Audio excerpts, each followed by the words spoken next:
Hey everybody, I want to go ahead and take a little break from the relationship stuff and talk about some major things going on this month, including the solar eclipse in Aries.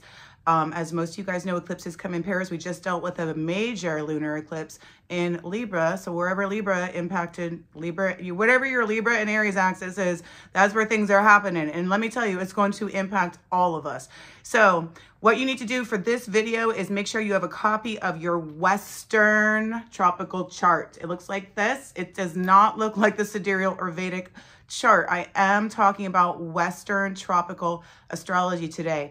It's also going to be really important that you do know your rising sign, not your sun sign, but your rising sign, because that's how you're going to know what house is going to be impacted by this eclipse.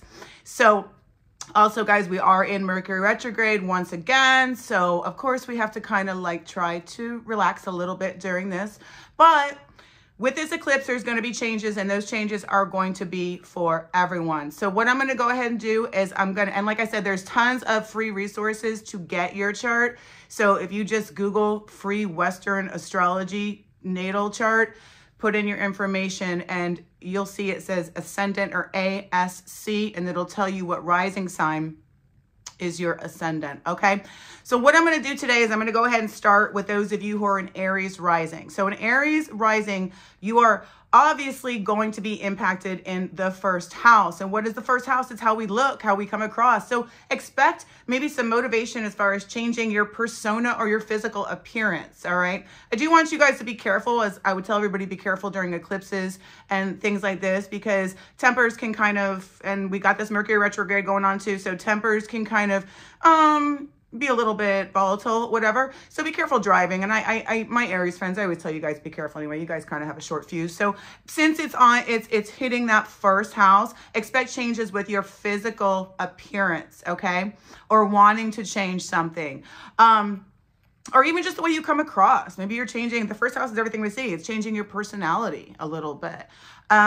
So because it's all about changes with eclipses, beginnings and endings, unfortunately, sometimes there's death during eclipses. I see that all the time, you know, and I just dealt with one recently myself, one of my little babies. But you know what? It's that eclipse. If it triggers in their chart, it doesn't mean you Aries or anybody's going to die. But if it triggers your chart and that's your time that God said you're supposed to go, the eclipse sometimes can trigger that. So next thing we're going to talk about is Taurus. Okay, so if you're a Taurus rising, you guys that don't have charts, they look like this, okay? I mean, that's mine, but that's what the zodiac wheel looks like. I'm not a Taurus rising. But if you have Taurus on the ascendant, then this is going to impact your 12th house of the subconscious mind, psychic ability, spirituality, all things metaphysical, and all things religion. And if you believe in past lives, it rules that too. Okay, some of you guys do, some of you guys don't. That's okay. Either way, watch your dreams. Starting now, probably already started. You might be having some prophetic dreams. I don't want you to be paranoid and think every single dream that you have, like some people do, means something, because it doesn't. Dreams are just weird sometimes, but sometimes they do. And sometimes they are our angels or our subconscious giving us messages and warnings. And use your intuition with that. It's very important to be discerning about what is accurate and what is not accurate. So always use your intuition. So you guys, Taurus ascendant, you guys are going to have heightened intuition during this time. Gemini rising. Again, I'm talking about Western astrology. This is very important. Gemini risings. If you got Gemini on your first house and your ascendant, then we're going to go back here to the 11th house. And that's the house that's going to be impacted. That's friends, wishes, hires. There's going to be a change in your friendships. If it's just one person, could be a new person coming in. Let's think positive and not negative, like an ending. I mean, it could be either way, depending on your particular chart. I'd have to look at, but there's going to be some kind of change with friendships, groups, and or organizations. This eclipse is hitting your 11th house. Okay. Now, the fourth sign of the zodiac is Cancer. For you guys who are Cancer risings, not sun risings, you are going to go ahead and look at your 10th house, the house of career, your midheaven. There's going to be changes in a work situation. Hopefully they're good changes, but either way, there's going to be changes. So, and again, it depends on your particular chart. So expect, if you got to clean up some of that area, whatever, start doing it, start working on it.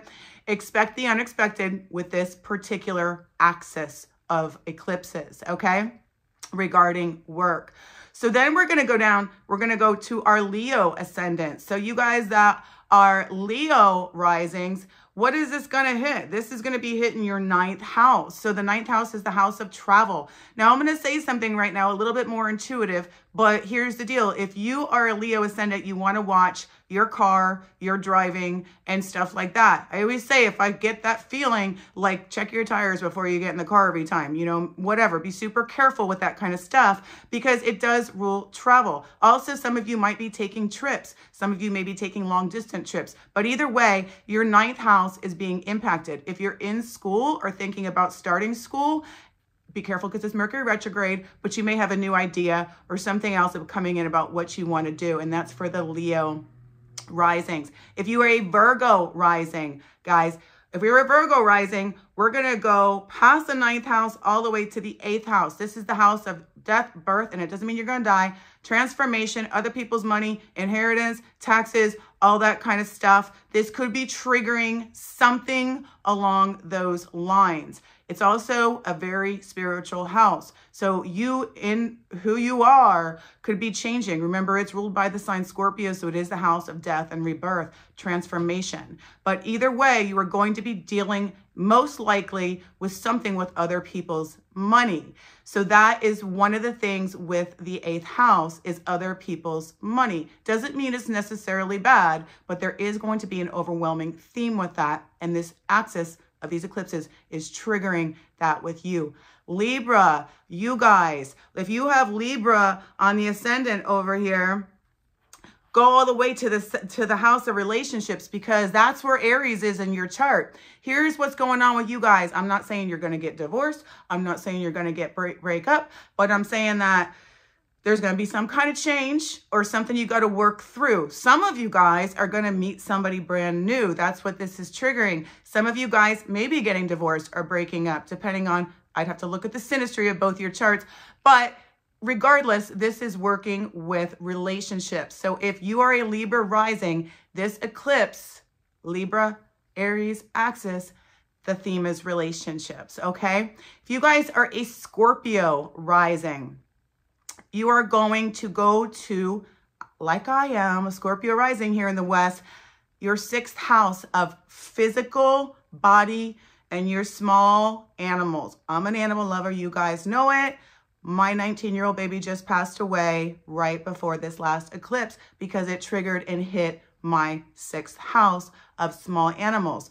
Okay, it was her time and God wanted her back. But 19 years is pretty good. But regardless, it triggers that. Also, for you guys who are Scorpio ascendants, you are going to be kind of like working on your health a little bit more and being like, okay, like maybe I need to do this, maybe I need to do that. You know, you're going to start getting your physical body together a little bit more. And that's another theme of this particular situation, eclipse situation that we're in. Sagittarius rising, go ahead and look at your 5th house of children, love affairs. There's going to be a change regarding this. Sometimes the 5th house is, you know, the fun and the creativity, whatever, but more with this, it's going to be something with changes with children, something happening with children or grandchildren or whatever, but there's something going on with children. It could kind of change your love relationship situation, but I'm not feeling that so much.